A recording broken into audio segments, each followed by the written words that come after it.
Yeah, I got one. I think when the technology One on was the introduced, northbound. there was a lot of hope. Oh, you still got it in gear. The idea of what? The idea that transparency, that putting something on tape would change behavior, would improve accountability. And so in some sense, I would view body cams or the idea for body cams is like an experiment. The idea of saying, we've got a hypothesis, we have an idea, let's see what would happen. We start our shift every day. It's in the cradle. When we put it into the cradle, it wirelessly puts all the videos that we've taken throughout our shift up onto the Axon mobile cloud. The body camera program has been a success here at the Onalaska Police Department, and the officers have embraced it. And I think that it's been a good tool for us. But once we translated it over into reality to see what was actually happening, it fell far short.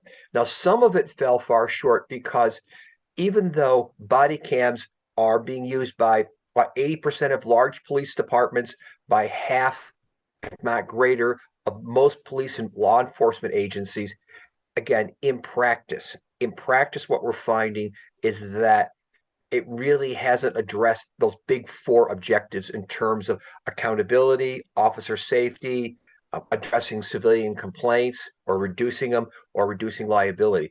In fact, if anything, as we've probably learned over the years, putting something on tape still leads to lots of interpretations.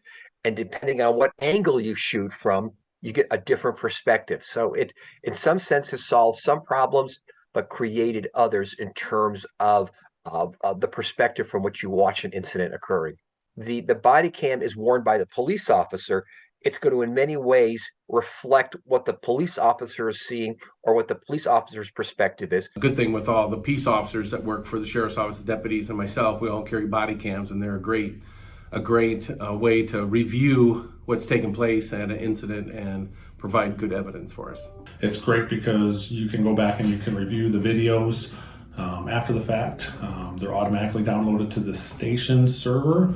The in-car cameras are. The body cameras, after an officer's done and they need to review something, we just load it into a dock and it goes into the system. From a supervisor standpoint, it's nice because we're able to watch multiple videos at one time of the same incident. Having things on tape help, but the critical thing, as in so many areas of law, is really the question of judgment and interpretation.